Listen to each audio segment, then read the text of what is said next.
Now there is a different type of something called secondary active transport. So when you think primary active transport, you think of ATP. If it uses ATP to move something as primary active transport. There is something else called secondary active transport, but instead of using ATP, it uses energy from something we call a chemical gradient. So what are chemical gradients? Well, this is an example of a chemical gradient. Well, what we have here, if we're just looking at the sodium, I know I'm showing no sodium ions here, but where do we have more sodium in this example? We have more sodium on the outside, and in this example, very little sodium on the inside. So sodium is actually going to have an easy time crossing from the outside toward the inside because it is moving from high to low concentration. It is doing facilitated diffusion. But in a special membrane protein we call the sodium-calcium exchanger, it actually takes advantage of this. So this sodium can move, even if you open an ion channel for sodium, it'll flow in, no problem for sodium. But calcium, you actually have more calcium on the outside. I don't show in this, actually I should revive this slide for future years. But you actually, in rest, a cell has more calcium on the outside than on the inside. So calcium actually has a hard time going to the outside of a cell. So the cool thing is that this protein right here actually uses the natural flow of sodium from the outside of the cell toward the inside to push calcium toward the outside of the cell. So the sodium-calcium exchanger is very important for that. There are many types, but just know that you kind of have sodium moving in and calcium moving the other way. So it's like two ships passing. So sodium is able to drive calcium toward the outside. Even if you have a lot of calcium on the outside, if you have that sodium concentration gradient, in other words, the difference from outside to inside, you're going to have sodium moving calcium toward the outside. So I like to draw this little analogy. And what we have here is we have, what do we notice in these acrobats? When this guy hits the seesaw, he flips it, the energy is transferred to the other guy. And when he hits the seesaw, it transfers back to the other guy. So this is what we call it, secondary transport is kind of like that. You're taking the energy from something and transferring it to another thing. So what we have with that is that, with that example, we had that guy jumping off from a high place, and when he hits the seesaw, he launches the other guy.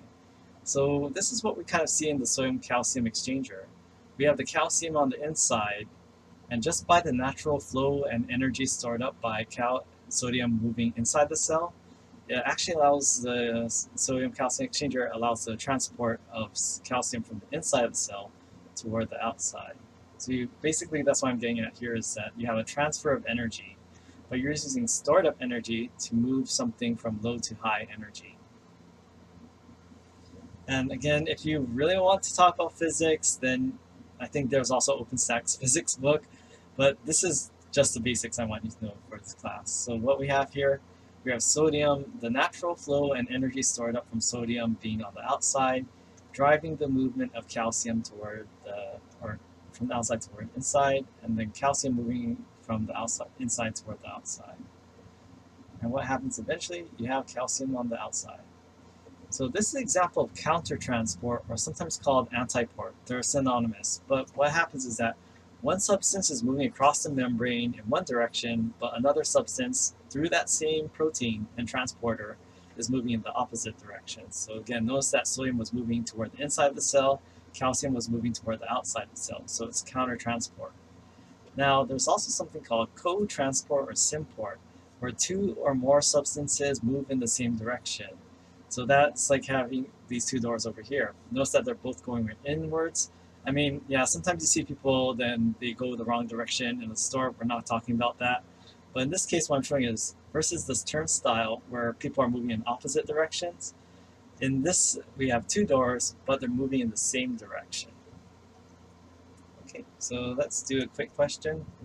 So they're pretty much the same thing, except one has sugar and one is sugar-free. So blue one has sugar, orange one is sugar-free. And no, this is not paid as advertisement. I'm just using an example.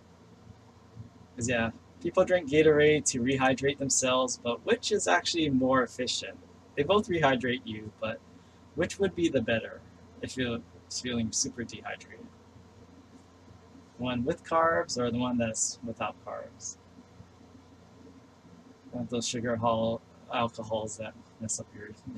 I don't know if it has sugar alcohols. I should check the ingredients. Okay, so most interesting. So it looks like maybe more people picked the blue one, and some people well, someone was undecided. Some people picked the orange one. Okay, so do you need IVs for dehydration? Well, what we showed there is that sometimes you can, if someone's not vomiting or having constant diarrhea, you can also, maybe you can give them a solution to help rehydrate themselves and help with their dehydration. So there's something called, what we have here is like Pedialyte, which is basically like Gatorade for kids. And what we have here is that, which is better? Well, it involves cell transport. And what we have here is a sodium ion and a glucose molecule. So again, we talked a lot about ions, but now we have carbs coming into play. So what happens is that we have all of these sugars and we have all the sodium. So wouldn't sugar make it so someone's asking, wouldn't sugar make it hypertonic and draw things out? Well, this is where those transport point proteins come in handy. But remember that sodium naturally flows from the outside of a cell towards the inside just because there's more sodium. So the cool thing is that sodium and glucose in this transport are like buddies. Like sodium is like, or glucose is like the +1 for sodium. So the cool thing is that you have this sodium moving in with glucose in the same direction. So this is why this sodium-dependent glucose link transport, or SGLT, actually that's a little advanced. But you have these transporters that allow you to move sodium and glucose in at the same time. So what happens, this is why this even though it might be hypertonic, this transporter is going to bring in sodium and bring in glucose. When you bring in sodium and glucose, what about water? Well, it's also going to follow this sodium and glucose as well. So this is why having those electrolytes are very important when you have this rehydration solutions. The more of these solutes you bring into your cells and into your fluids, then that allows your cells to hold on to more water.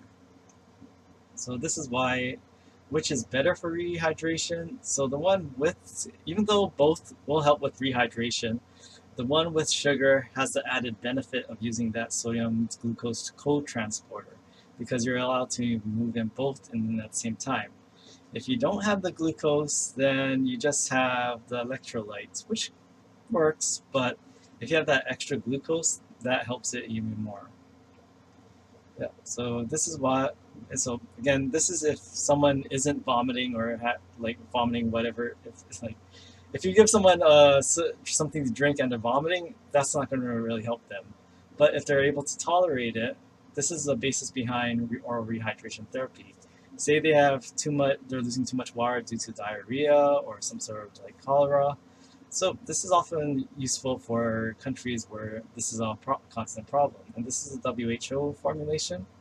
So what you have is sodium chloride, and then glucose, and then you have potassium chloride, and then trisodium citrate dihydrate. So again, this is sodium chloride, and glucose is very important in terms of that sodium glucose transporter. And endocytosis and exocytosis